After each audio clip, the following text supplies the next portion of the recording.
Welcome back and thank you for staying with us. We'll be diving right into our discussion segment, and today we turn our focus to a critical and a deeply urgent issue: national security in Nigeria. Now, over the past decades, the country has faced a rising tide of insecurity, from insurgency in the northeast to communal clashes and increasingly violent attacks by armed bandits across the northwest. Now, these attacks have tragically claimed lives, disrupted education, and thrown entire communities into fear. Just last weekend, Zamfara State was rocked by deadly attacks that left scores dead, highlighting the continuing threat posed by banditry. Now, in Borno State, the military suffered a heavy blow when a brigadier general commanding troops on the front line was reportedly killed during an attack by ISWAP militants. And in Kebbi State, gunmen stormed the government girls' comprehensive senior secondary school in Maga, abducting 25 schoolgirls and killing the vice principal, Hassan Makuku, who reportedly lost his life defending his students. Now, across Nigeria, especially in northern parts of the country, communities are grappling with fear, grief, and uncertainty as these attacks escalate. Now, these tragic events raise urgent questions about preparedness, intelligence, and the protection of vulnerable communities. National security is no longer a distant issue. It affects all of us. Now, to help us unpack these developments, understand the threats behind them, and discuss possible strategies to strengthen security, we are joined by Bappa Waziri, a seasoned security expert. Thank you very much for joining us this morning. Thank you for coming. Good morning. All right, we'll start by looking at the factors driving these attacks and what can be done to safeguard our communities. Now, thank you for joining us again. Thank you very much.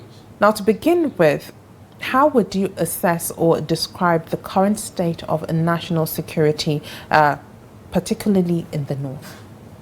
Well, actually, good morning, viewers and uncles. I think it's not only in the north, it's a general situation in the country, because it's unfortunate that we're in this situation today. But we have one of the best trained military in Africa, in some part of the world actually, because wherever you take our soldiers, our police, our DSS, wherever they go for international operations, they perform better than virtually all other teams they went with. But unfortunately, when you come back here, I think the morale is always very low. The government is not willing to fight the insecurity or the current situation in the country. The most unfortunate thing is killing a brigadier general who is a brigade commander, commanding over 750 soldiers. That man was killed innocently, trying to defend his own country. So that's the most unfortunate thing. And I'm sure because he was not well armed. Because if to say he's armed, the time he escaped from the bandit, he will have attacked them, or he should have defended himself while going whatever was happening. He will have at least did his own best to defend himself before they kill him ultimately. But unfortunately, he wasn't armed. He wasn't. That's the most unfortunate thing. What do you think is the biggest driver of these incessant killings and attacks that are going on? Well, I think the Nigeria? biggest one is there is no moral. The moral of the military is very, very low, at the lowest level, to the best of my knowledge. Because I don't think you can go out with not a brigadier general, with a lieutenant, that's one-star officer in the Nigerian army. You go out with him with at least 20 other soldiers behind him. Who are you to come and attack him? Who are you? Look at what happened just recently between the minister and the lieutenant in the Navy. Look at the soldiers behind him. They were ready to defend him. Whatever that would happen there, they were ready to fight for the life of their commander and their lives. But unfortunately, these were going out for an operation. How can you go for an operation without necessary equipment? You can't. Just like you coming out as a journalist going out without a pen or paper, what will you write? You don't have a phone that you can record anything. What will you do? You're just going there to go and look, maybe come back. Tell them, give them stories. You don't write anything, you don't have anything documented. So that is the most unfortunate thing. You cannot go out to a field for an operation without the necessary kits, the basic needs that you have to go for operation. It's unfortunate. It's unfortunate. And not that the Nigerian army doesn't have, the updated equipment. No, they have. They have whatever is required to fight the current insecurity in this country. But the most unfortunate thing, I think, is inbuilt in them. Their morale is very, very low. I'm sure that is it. Because you can see it from whatever. You don't need to talk to them. When you see them walking on the street, you will understand that this soldier is a very hard working. He's from the way he walks, from the way you see his body, from the way he moves, he do things, actually it will encourage you that, yes, if this man will stand by me, I can do anything. And when you see somebody, a soldier walking just like a pregnant woman, trying to take the next step after one, so actually you'll understand that this man is not supposed to be in the army. That's the most unfortunate thing. All right, let's bring it back to the recent attack that just happened in Kebbi State. We have seen, previous attacks, most especially in schools where these children go to, gain education and what have you. But then it is so surprising that we're still seeing same attacks based on, what happened in the past. Why do you think that the Nigerian government has not learned their lesson in previous attacks that has happened in, Chibok, and, we don't need to start going through, the records. Why do we keep seeing such attacks in schools? Well, actually, I don't know. It's very unfortunate. I think the best bet for us is to have this community security thing, to be honest, because the security architecture in the country needs to be seriously overhauled.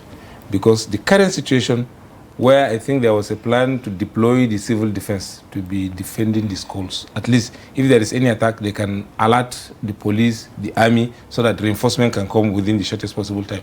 But unfortunately, even that one is abandoned. I think this is the third most unfortunate thing that I know. The first one was the Chibok girls. I think about over 300 were kidnapped. The soldiers followed them. Unfortunately, they were called back. They were retrieved. They came back. The other one happened in Dapchi.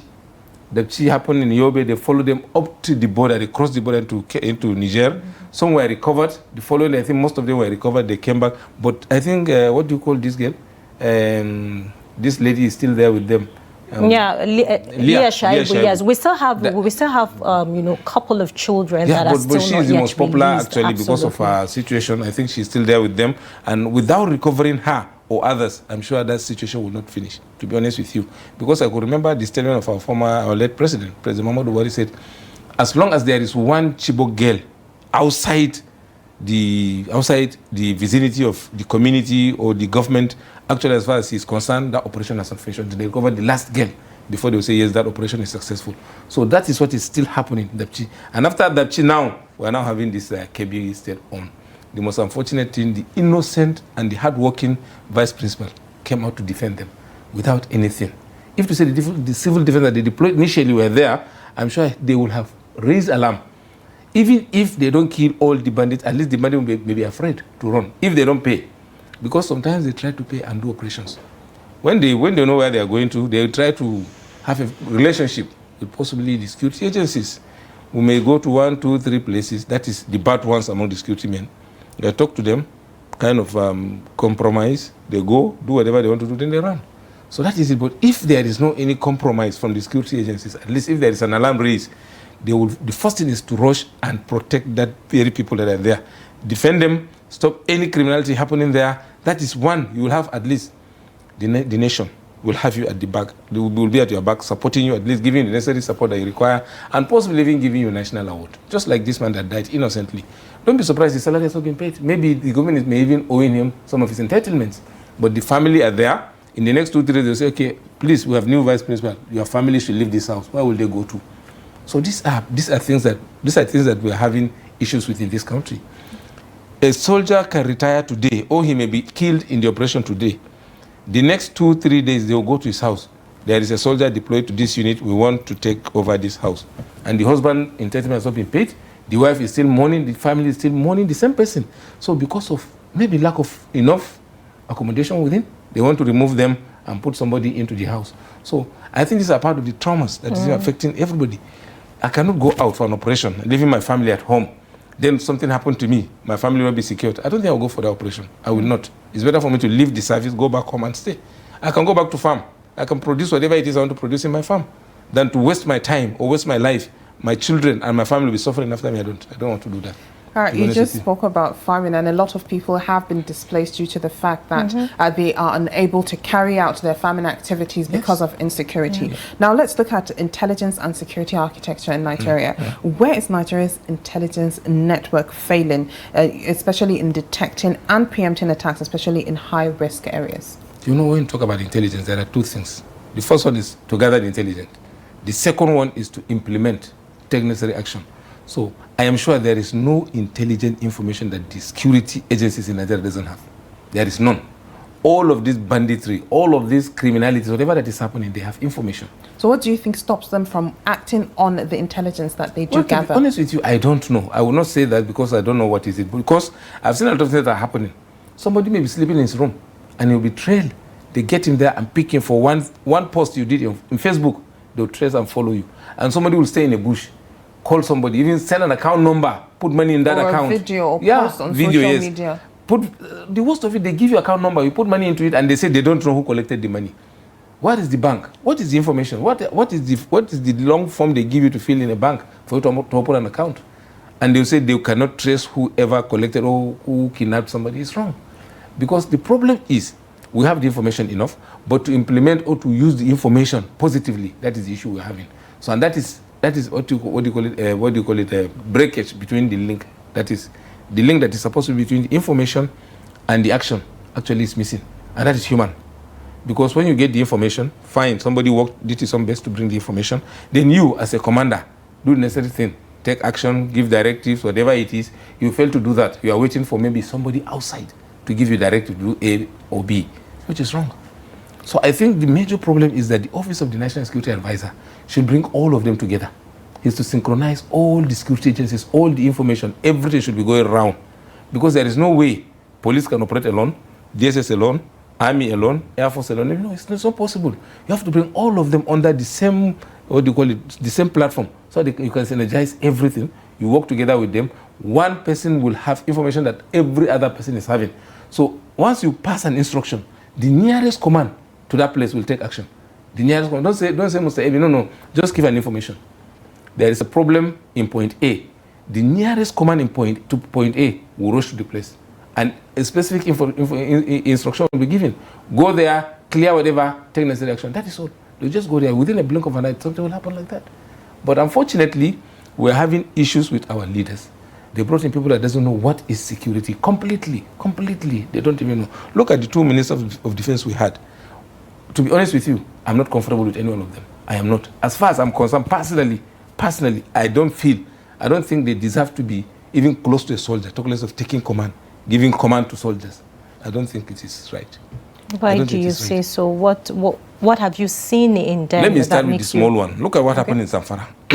There was a statement credited to the Minister of State in Defense when he said, when he was contesting his re-election, I think he said, these bandits are his cousins because his mother is a Fulani woman. So you're talking about Bello Matawalli? Yeah. I'm talking about this Minister of State. I don't want to mention anybody's name, but I know this statement happened. It was in the media all over that actually he may use them at least to secure 75% of the state for him to win election. Where there will be no election, the 75%, they just sit down, thumbprint, right result, and for him to be declared. Unfortunately, it worked against him. He contested the election. There was no blockage of the 75%, and he lost the election. That's why he's compensated as a minister now. When you take the other minister from Jigawa, I think it's unfortunate. He didn't do something like this, but he has been somebody that for quite a very long time, people are running away from him for one business or the other that he's into. Because most of the things you see people doing, you may not know, but somebody is looking at you, knowing what you are doing secretly. So, and this information goes round, it goes out. To be honest with you, for me, I'm not happy with the appointments. Why can't you bring in people? There are a lot of qualified people, eminently qualified, in this government to run the Ministry of Defense, if you want. When you talk about bringing a civilian to come and give, leadership, we're not saying totally civilian. No, bring in a civilian that knows what he's doing. There are a lot of civilians that can do better than what they are doing now. All right, then, but then you spoke about, gathering of intelligence reports, Yes. and the synergy and what have you when it comes to the security agencies. Yeah. If you look at the security budget, you realize that every year it keeps increasing. Yeah. Where is the money going? If up till now we're still having these insecurity issues in this country, are you saying that, intelligence report, or rather, why are intelligence reports not preventing these attacks? Because if you say that, this intelligence reports are out there, they get all of this, why is it that they don't act on it and make sure that this incident don't happen every day? Because as it is, it's happening every day. We have incapable hands running the affairs of the defense.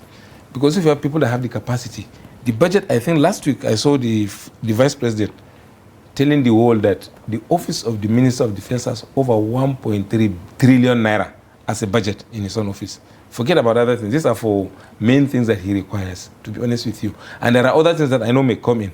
Maybe environment may even come in after that. Additional things and additional support will come from international, donor agencies. Unfortunately, we don't even value the life of a Nigerian. That's the problem. If you say they have value for Nigerian life, I'm sure this thing wouldn't have happened. And what are they using this money for? I think that wants to give you this answer. What is the money meant for? This is a budget provided for you. You need 1, 2, 3 things. You presented the budget, actually. You went to the National Assembly, defended the budget. This is why I need this money. This is what I want to use the money for. The National Assembly should come in and ask him, yes, this is what you required. This is what you asked for. And this is what we gave you. And the president released the same amount into your office. What happened now? Why are we having this problem? Why did you request for the money in the first place? For you to defend Nigerians. And now they're giving you money and you're not defending anybody. So actually accountability has to come in. The National Assembly has to do something. And all of us Nigerians have to do something. We have to rise and talk. We have to ask them, what are they doing with our money? It's our commonwealth. What are they doing with it? To be honest with you, these are the basic things the government is supposed to provide for Nigerians. At least provide security for our lives and property. You can't do that. Then what is the essence of the government? There's no need then. There's no need.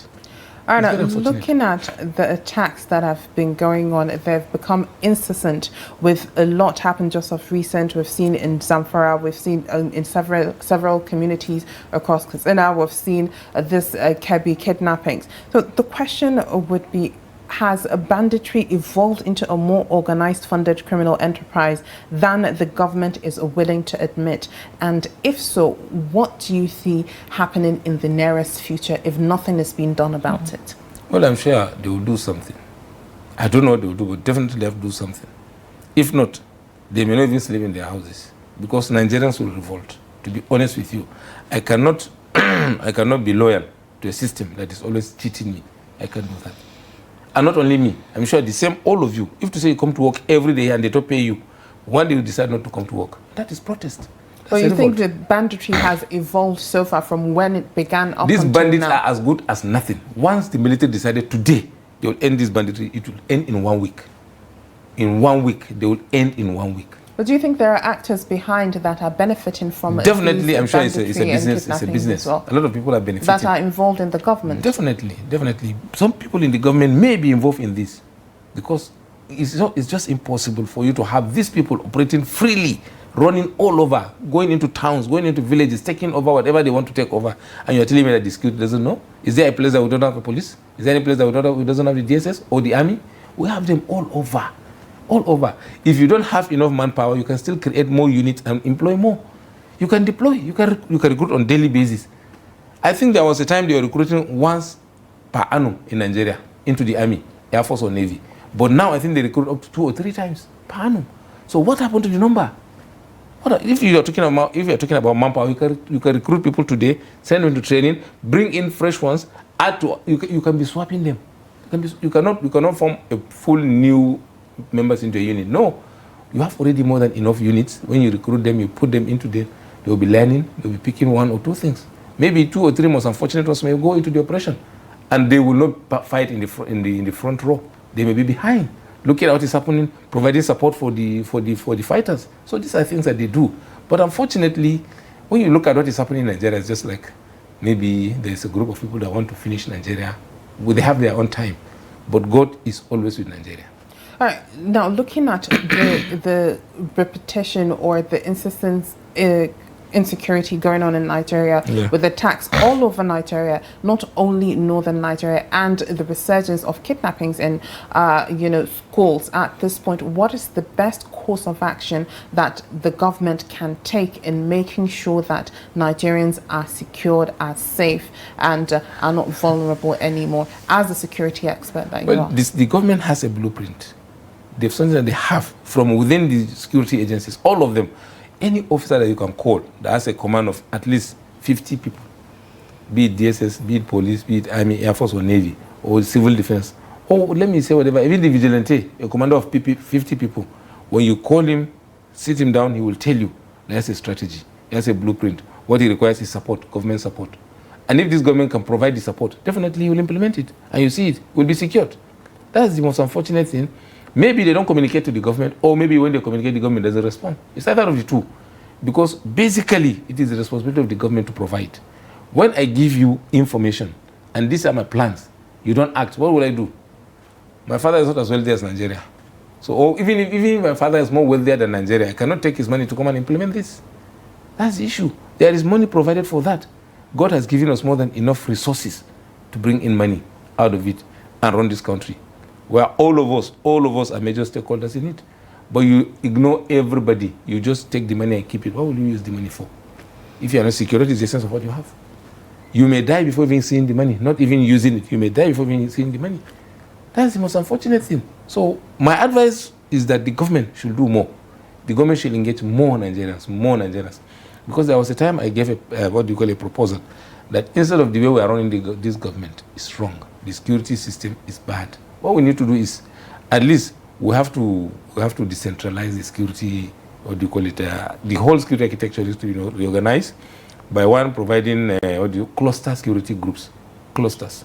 Because by the time you provide clusters, before anything happens, a community man will see something in the community.